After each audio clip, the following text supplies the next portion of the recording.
Hello, everyone, and welcome to Podcast. Podcast is the official interview podcast of the Pride of Dayton Marching Band. Every new episode, you'll be joining me, Ben Muller, the new media coordinator, and you will get to hear from members of the Pride of Dayton. Today, you are meeting two esteemed members of Pod Council. They help run a lot of the items off the field related to the Pride of Dayton. That's right, it's our wonderful CEO and ACEO. Up first, she is a 5-time world champion in showing Appaloosa horses, and she has worked on satellites that went to the moons of Jupiter. Outside of Pod, she's an undergraduate music minister and jams on the trombone in the Flyer Pep Band. She also enjoys running, but truly enjoys riding and showing horses, which she has done for the past 15 years. She is a mechanical engineering major with a minor in robotic systems from Norwalk, Ohio. Ladies and gentlemen, our CEO, Miss Allie Brown. Say hello, Allie. Hi, guys. Next up, she once got a free bike from Drew Brees. Outside of Pod, she's in the University of Dayton Symphonic Wind Ensemble and Trumpet Ensemble. She is an adolescent to young adult education major with a minor in music. From New Orleans, Louisiana, ladies and gentlemen, our ACEO, Miss Abby Southworth. Say hello, Abby. Hi. Welcome to the show, ladies. How are you both feeling? Doing great. So excited. Yeah. All right. So I think this is a good first question just to ask for the overall. For both of you, what does your positions mean in the Pride of Dayton? Oh my gosh. Want me to go first? Okay. So being CEO has always been a goal of mine, honestly, since I met our CEO, Ashley Marks Miller, about 4 years ago now. And just over the course of time, kind of picking up what really means to be in Pod and those aspects of the band that make it such a tight-knit family. So being able to be one of the leaders that kind of helps facilitate those relationships and give back to those great times that I had growing through the band and being able to give that to new members and our returning members, that means so much that I can help organize those opportunities. And I know for me, kind of the same as Allie, but a little different just because I'm younger. And so I saw it this year, like with all the this past year, with all the leadership team and with all the other upperclassmen, I saw how much they love Pod and how much they were family. And I knew that I wanted to be more involved and to be able to serve this organization that we all love so much. And so that's why I went for it. And I'm just so grateful that I get to serve. That's awesome. That's truly incredible that like you guys really saw like the people before you and really wanted to be a part of that. And I think that's truly incredible. So Abby, I'm really interested in your answer to this because I want to ask, what brought you to the University of Dayton? It's a long way from home, but I really wanted a Catholic mid-sized university that had education. And so it was kind of the perfect package. But then when I visited campus, I visited twice as a senior, and I just fell in love. And I knew it was where I was supposed to be, and I just couldn't imagine myself anywhere else. So. Allie, what brought you to the University of Dayton? So I always joke that I'm forever a flyer. Literally since I've been in preschool at 3 years old, my mascot has been a flyer from where I'm at in Norwalk. And I had my godmother and some teachers go to UD. And at first, my first visit, I remember walking through the library and I was like, I'm not going to go here. Tuned out. That following summer, I came to Women Engineering summer camp and I realized, wow, this is actually pretty cool. Got a really cool aspect for engineering majors. And then also the faith aspect with the Catholic school and being able to be a part of the band, which is a lot of engineers. So I knew that I could handle it and would find a great group of people to still be a flyer. Now, Allie, you did mention about like the faith aspect of the university.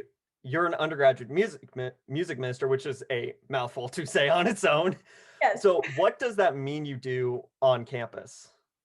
So being an UGM, as we call it, means that I sing at one of the masses on campus each week and facilitate that music. So music is in a little bit of everything I do. And just kind of be that figure on campus to invite people into the liturgy, and anyone is welcome to come to masses and would love to have you join. So it's a really good way to kind of expand in the music world too. Awesome. Abby, you are in Symphonic Wind Ensemble and Trumpet Ensemble, and obviously like those are ensembles which play music, but can you like spell out more what that really means to you and what you get to do? Yeah, so for symphonic wind ensemble this past year, since it wasn't a normal quote unquote year, we didn't get to do as much as a normal year. So we didn't get to perform a lot for audiences, but we did actually get to make a documentary that is on the Symphonic Wind Ensemble Facebook if anybody wants to check it out. It's a very cool documentary, and it was really cool to document what the year meant to us and being a musician during COVID and how it has impacted us and all. And I know you were in it too, Ben. So it's just very, it was a really cool experience to like be interviewed about it and really think and reflect on the past year and how it's impacted us as musicians and really helped us grow together. So.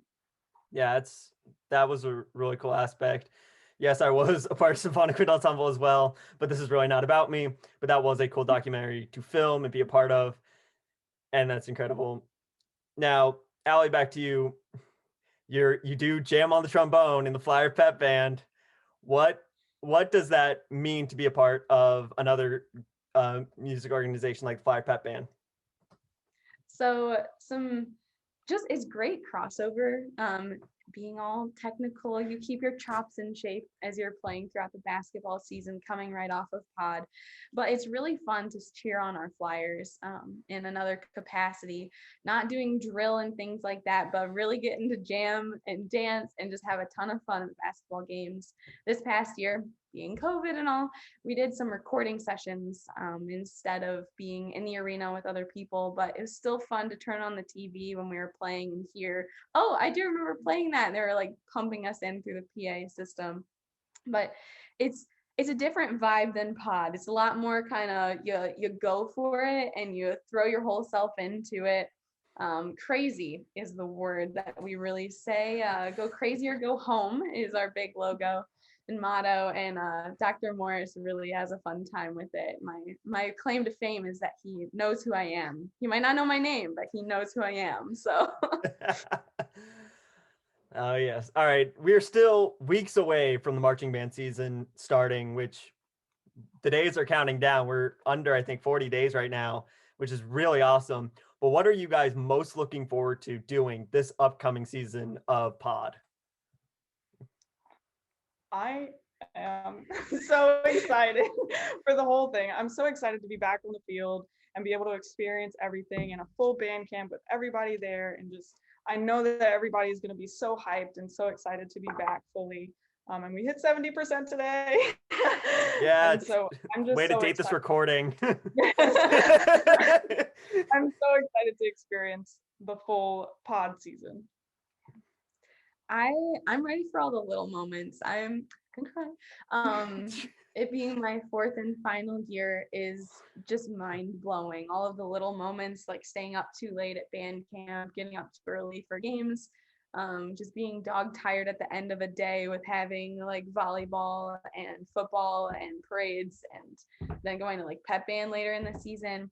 I'm just so ready to just really dive into it and embrace all of those moments, especially just getting to the field and saying hi to friends, doing little things afterwards with your section, and going, especially band camp, all the fun little traditions that are going to make a big comeback this year. I cannot wait for the whole band to really experience it this year. And just, I think back to my first band camp and how great it was, and can't wait to do that again with this group of people.